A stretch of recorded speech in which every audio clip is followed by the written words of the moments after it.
ড্রাইভারের অবহেলার কারণে এই ঘটনাটা ঘটছে। ঘুম চোখে নিয়ে গাড়ি চালানোর কারণে আজকে এই দুর্ঘটনাটা ঘটেছে। 3.5 ঘন্টা 4 ঘন্টা পর গাড়ি পানির নিচে আসে। তুমি যাবো তো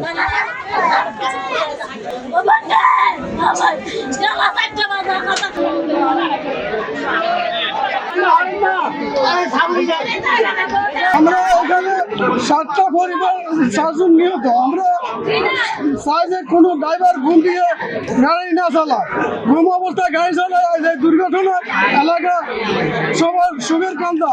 যেখানে আজকে আনন্দ করার কথা, প্রবাসী আছে সে পরিবারের সবাই, মা বাবা, নানি এবং কিছু বাচ্চা, ভাইয়ের বউ, ভাইয়ের বাচ্চা সবাইকে নিয়ে আনন্দ করবে।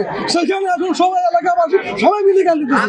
এখানে মনে করেন একমাত্র ড্রাইভারের ভুলের কারণে ড্রাইভার 1 ঘন্টা আধা ঘন্টা ঘুম যাইলে তো অসুবিধা ছিল না, যেখানে না যায় সেটা দ্রুত আসার জন্য ঘুম চোখে নিয়ে গাড়ি চালানোর কারণে আজকে এই দুর্ঘটনাটা ঘটেছে। এক্সট্রিম মশার কয়েল প্ল্যান্ট ফাইবার দিয়ে তৈরি, ডেঙ্গু চিকুনগুনিয়া বাহি সহ যে কোনো মশার বিরুদ্ধে দেয় এক্সট্রিম সুরক্ষা। যাতে এরকম দুঃখের বিষয় আমরা আর দেখি নাই, ড্রাইভারের অবহেলার কারণে এই ঘটনাটা ঘটছে। আমি এটা বলবো সকল ড্রাইভাররা গাড়ি চালাতে যেন একটু সতর্কতা অবলম্বন করে এবং এই ড্রাইভাররা যেন দেখে যে ঘুমের ভাঁজ থেকে আমরা ঘুমে যাচ্ছি, আমরা রেস্ট করে, আমাদের প্যাসেঞ্জার যদি বলে আপনারা একটু রেস্ট করেন, আমরা আরাম করেন, আমাদের আধা ঘন্টা 1 ঘন্টা লেট হোক, আমরা বাড়িতে যাচ্ছি, অসুবিধা নেই। কিন্তু সে ওনাদের কথা না শুনে, প্যাসেঞ্জারের কথা না শুনে এই অবহেলা করেই আজ এই দুর্ঘটনা ঘটছে।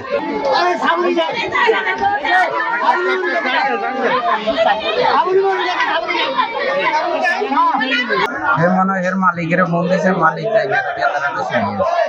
ঘটনা হয়েছে ধরেন না সকাল 6টা বাজানো আরো আগে, ধরেন না 3.5 ঘন্টা 4 ঘন্টা পর গাড়ি পানির নিচে আসে।